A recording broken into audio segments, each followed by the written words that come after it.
Bismillahirrahmanirrahim. Today we are going to discuss about the next topic in development of behavior from Graham Scott, Essential of Behavior. This lecture will include some points about learning, the modification of behavior as we have discussed earlier. Second topic will be about nature versus nurture,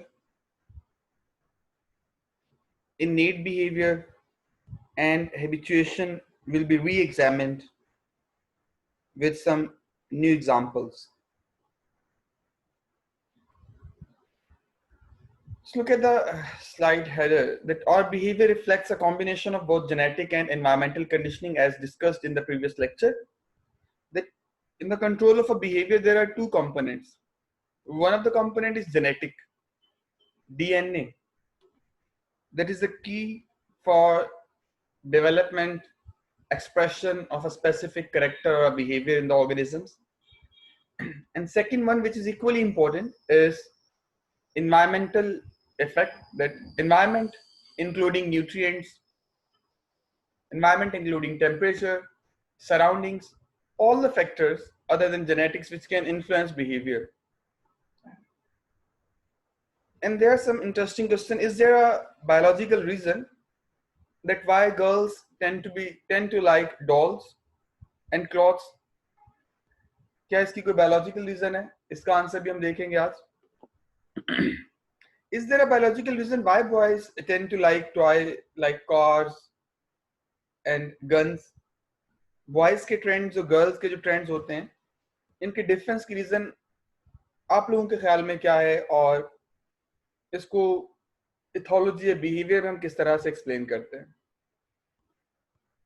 क्या इसमें genetic reason हो सकती है या फिर something that the children are nurtured to like by their parents and other social factors कि उनकी surrounding उनके बिहेवियर को इस तरह से ऑर्गेनाइज कर देती हैं? Well, learning the modification of behavior, as we have studied the two basic forms of behavior, कि एक innate behavior होता है and second one is the learning behavior.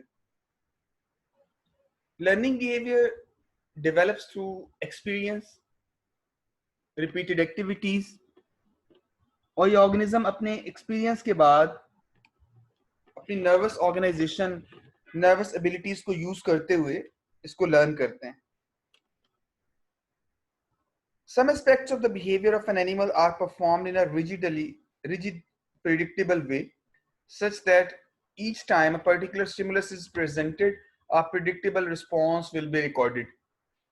Imprinting पढ़ा था हमने कि जब भी एक moving motile object या कोई living organism या inanimate non-living object कोई short brief period में precocial birds को दिखाया जाता है तो वो उसी को follow करेंगे. एक पर्टिकुलर स्टिमुलस के अगेंस्ट एक पर्टिकुलर रिस्पांस जो प्रेडिक्ट किया जा सकता है वो हमेशा रिकॉर्ड किया गया. It is probably that any variation in these behavior patterns that has existed in the past has been strongly selected against and eliminated by natural selection. ऐसा इसलिए है कि गालिबन इसकी सिलेक्शन इस तरह से होती है ऐसे बिहेवियर्स की और वो सिलेक्ट हो चुके होते हैं कि स्पेसिफिक स्टिमुलस के अगेंस्ट ऐसा ही रिस्पांस शो होगा. But as I'm sure the writer says, you are well aware from your own experiences, not all behaviors can be characterized in this way. सारे behavior को हम इस तरह से explain नहीं कर सकते कि stimulus specific होगा तो response भी specific. Response may vary. In many situations, flexibility of response is a definite advantage, and so it should come as no surprise that many behaviors may be permanently modified as a result of experience. This modification can be attributed to learning, कि behavior का modify हो जाना according to the situation, यही basically learning कहलाता है. दो concepts यहाँ पे use किए गए हैं जो behavior के हवाले से अक्सर जिनको discuss किया जाता है. One of them is nature and other is nurture. अगर हम ये बात करें कि genetics हमारे behavior को determine करता है तो वही nature है कि naturally जीन्स इस तरह के इनहेरिट हुए तो बिहेवियर, स्पेसिफिक बिहेवियर इस तरह से डेवलप हुआ। लेकिन ये भी बड़ा मैटर करता है, ये फैक्टर भी बड़ा इंपॉर्टेंट है, दैट नर्चरिंग, अपब्रिंगिंग, ग्रोथ या एनवायरनमेंट कैसा दिया गया, और environment, upbringing and life experiences determine our behaviour. We are nurtured to behave in certain ways. ये तो आप एक फैक्ट है और ये जानते भी हैं कि बच्चे पेरेंट्स से बहुत कुछ सीखते हैं या सराउंडिंग से, इवन टीचर से भी, जो भी उनको एनवायरनमेंट स्कूल में, कॉलेज में। खैर अब तक तो आके आप माशाल्लाह बड़े मेच्योर हो चुके हैं, अब तो हमें आप लोगों से सीखना पड़ता है। लेकिन ये एक फैक्ट है कि कोई भी ऑर्गेनिज्म अपनी सराउंडिंग में, अपने एनवायरनमेंट से सीखता जरूर है। At an early juncture, early point of the life, in the study of animal behavior, two schools of thinking, two schools of thought took up opposing positions on what came to be known as the nature nurture debate. Nature में जैसा कि हम पहले भी discuss कर चुके हैं, jeans और हेरिडिटी फैक्टर्स की बात होती है, फिजिकल अपीयरेंस, पर्सनालिटी कैरेक्टर्स। जबकि नर्चर का मतलब है कि नर्चरिंग, ग्रोथ, अपब्रिंगिंग किस तरह से हुई। एनवायरमेंटल वेरिएबल्स आ जाएंगे इसमें सारे के सारे, चाहे वो न्यूट्रिएंट्स हैं, टेम्परेचर है, कोई भी एनवायरमेंटल कंडीशंस हैं, childhood experiences, how we were raised, social relationships, as well as surrounding culture. आपके friends, fellows, family members, school fellows, school teachers, हर चीज जिसको आप फेस करते हैं, it effects your behaviour. Psychologists became champions of the role of learning, nurture in the development of behavior, while ethologists favored an investigation of the role of genes. ये fact है, establish fact है, आपके दोनों effect साथ साथ काम कर रहे होते हैं, और कोई भी बिहेवियर एक्चुअली इन दोनों का कॉम्बिनेशन होता है। जी मासूमा बेटे, क्या पूछना चाह रहे हैं आप?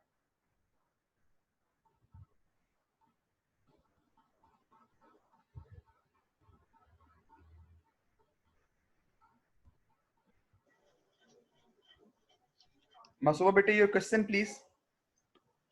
सर जैसे आपने अभी स्टार्ट में आपने बताया कि गर्ल्स का बिहेवियर होता है डॉल्स की तरफ अट्रैक्ट होना, और बॉयज का बिहेवियर होता है कार्स वगैरह इनकी तरफ अट्रैक्ट होना।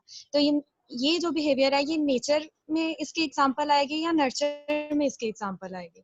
Nurture determine the response. आप में से, अब यहाँ पे गर्ल्स भी हैं, बॉयज भी हैं, ये बता सकते हैं बहुत से बच्चे कि जरूरी नहीं सारी गर्ल्स जो है वो डॉल्स की तरफ अट्रैक्ट होती हो, लेकिन मेजोरिटी ऐसा ही होगा।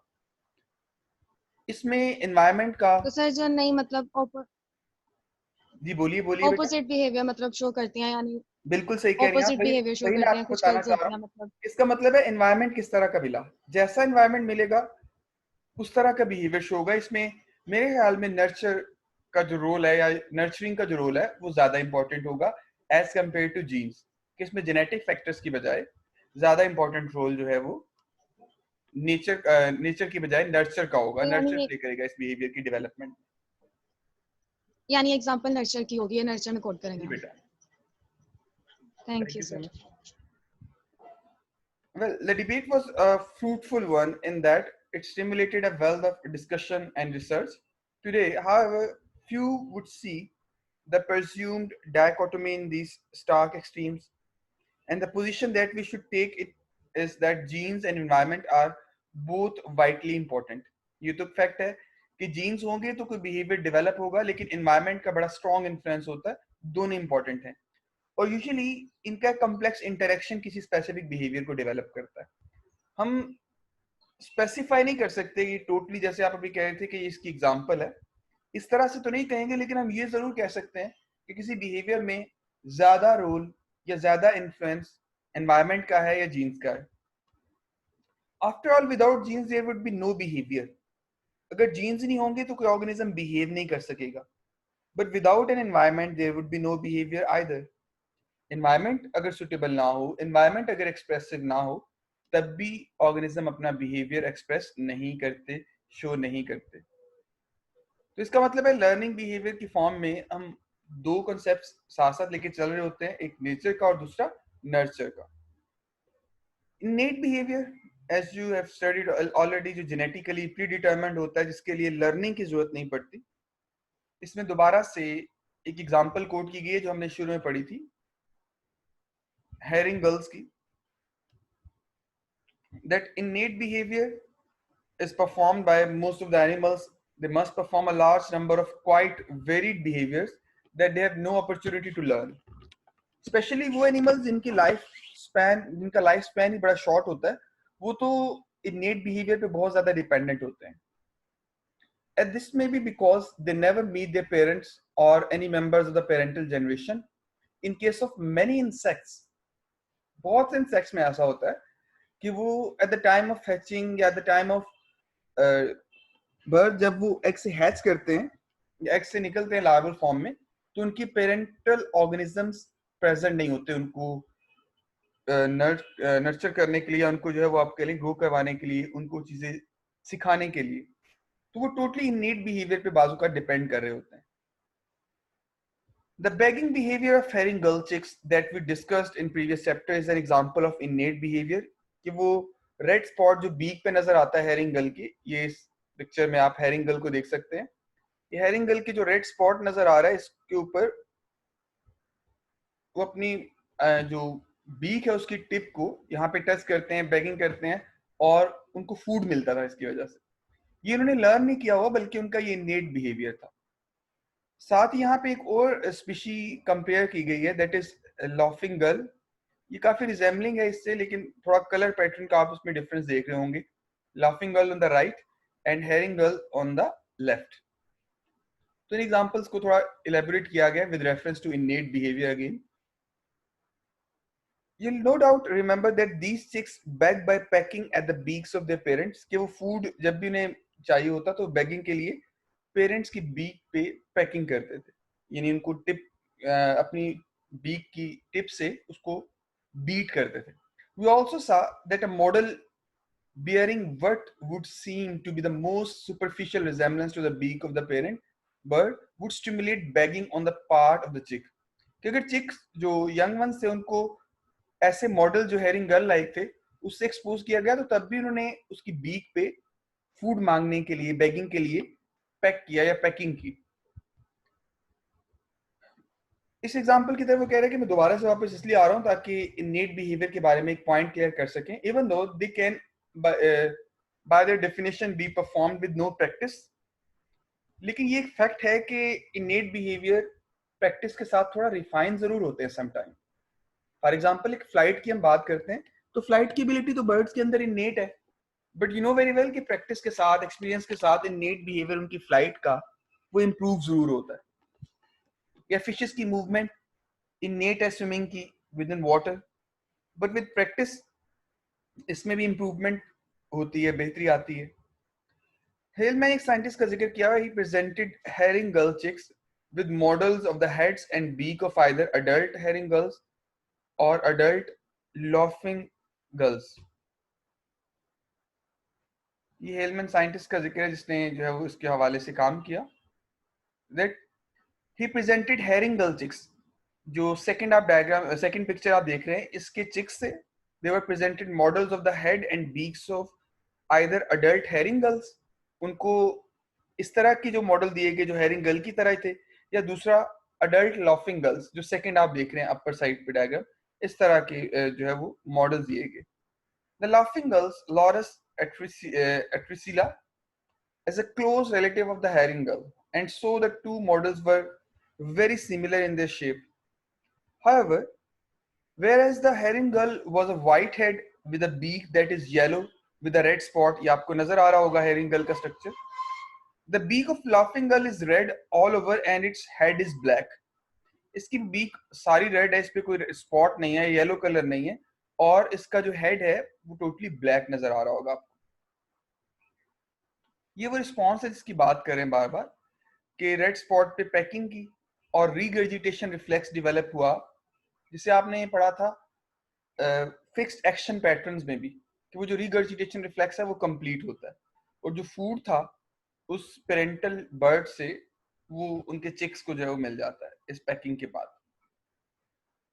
Initially, the young birds showed no preference for either model, pecking at both whenever they were presented. जैसा भी मॉडल नजर आया शुरू में उन्होंने उसको पैकिंग की, This is not a surprising finding given what we already know about the responses of young herring gulls to beak-like stimuli. कि उनको कोई भी beak-like मॉडल दे दो तो वो उसके ऊपर आपके लिए पैकिंग शो कर रहे थे.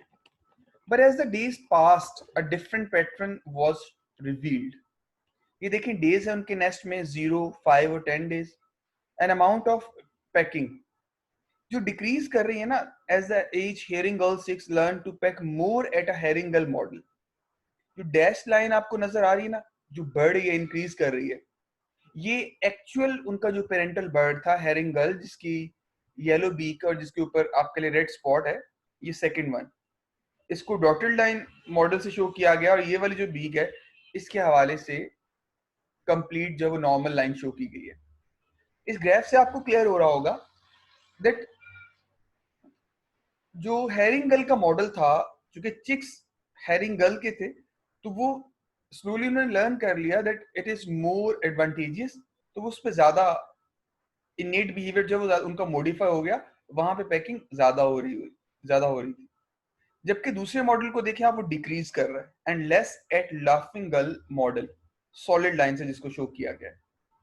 With time, the chick began to show a stronger preference for the herring gull model and became progressively less interested in the model of laughing gull.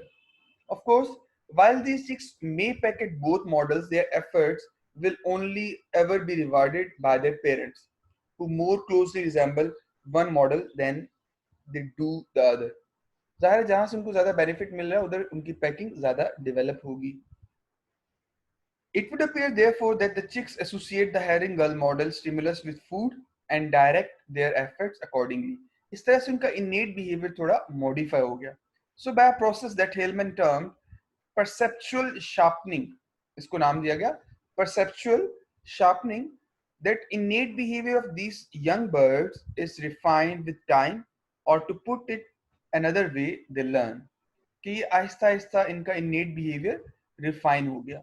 ऐसा बहुत सी एग्जांपल्स में हमें नजर आता है कि जब इनेट बिहेवियर ऑर्गेनिजम्स का रिफाइन फॉर्म में या बेहतर तरीके से डेवलप हो जाता है. हैबिचुएशन हम पहले भी डिस्कस कर चुके.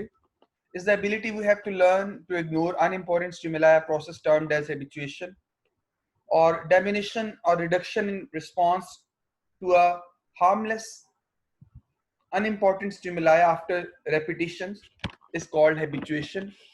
इसमें हमने काफी एग्जांपल्स पहले भी डिस्कस की थी, लेकिन यहाँ पे जो एग्जांपल कोट की गई that is the tail flip response उसको डिस्कस किया गया दोबारा से. Why should a crayfish tail flip? तो टेल के अंदर फ्लिप क्यों डेवलप होता है? The process by which a stimulus is detected by the sensory hairs on the abdomen of a crayfish can result in the animal performing a powerful tail flip that projects it throughout the water at speed. हमने ये पढ़ा था response पहले भी LGI circuit के topic में, lateral giant neurons जिसमें motor giant, median Giants और लेटरल जाइंट न्यूरॉन्स का जिक्र किया था कि जब भी इसको प्रिकिंग की जाती है या स्टिमुलस उसकी टेल के ऊपर मिलता है तो अपने आप को रिट्रैक्ट करके टेल को मूव करके तो एस्केप करने की कोशिश करते हैं. Escape behavior such as this one are prime candidates for habituation because not every stimulus is a predator. इसमें भी habituation जो है उसको स्टडी किया गया. If a crayfish is tapped on the abdomen repeatedly without one tap per minute, about one tap per minute, अगर उसको बार बार उसको टैपिंग की जाए टेल के ऊपर जो पिंच किया जाए, the probability that a tail flip will occur it diminishes, it reduces quickly. वो फ्लिपिंग करना बंद कर देगी कि ये तो स्टिमुलस हार्मलेस है. In fact after just 10 taps the response can move to the zero. और इसका मतलब क्या है? हैबिचुएशन हो चुकी है, हैबिचुएशन डेवलप हो चुकी है. लेकिन इसका मतलब ये भी बिल्कुल नहीं है कि अगर उसकी आप टैपिंग को जो है वो कर रहे हैं बार बार तो वो इसको बिल्कुल भूल ही जाएगी कि टेल को रिट्रैक्ट भी करना है. क्रेफिश इस तरह से रिस्पांस शो करते हैं दैट अगर बार बार टैपिंग कर रहे हैं कॉन्टिन्यूसली हार्मलेस स्टिमुलाई की तो उनका रिस्पांस कम होगा.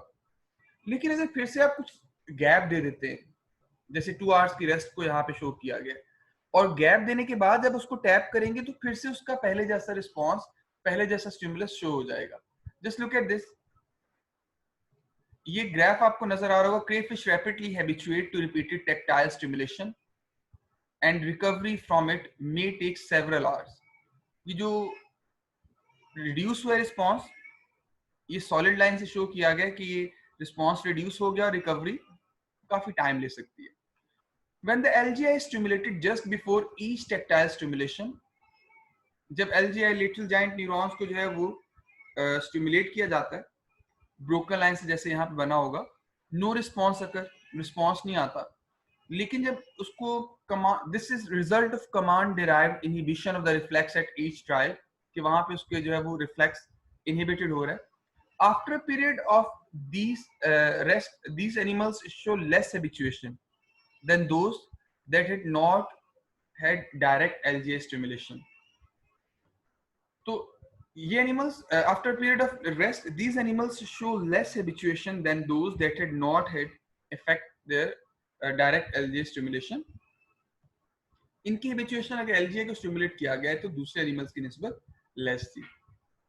That was the example of habituation. You can cite many other examples, जैसे वो हमने अलार्म कॉल्स की बात की थी रोडेंट्स में, या अर्बन वाइल्ड लाइफ में बर्ड्स की लर्निंग के हवाले से हमने ये डिस्कस किया था कि इसमें हैबिचुएशन जो है वो डेवलप जरूर होती है, बट हैबिचुएशन को रीगेन या जो रिस्पॉन्स होता है उसको रीगेन भी किया जा सकता है अगर पॉज आ जाए या बीच में गैप आ जाए, and that gap may very in different organisms.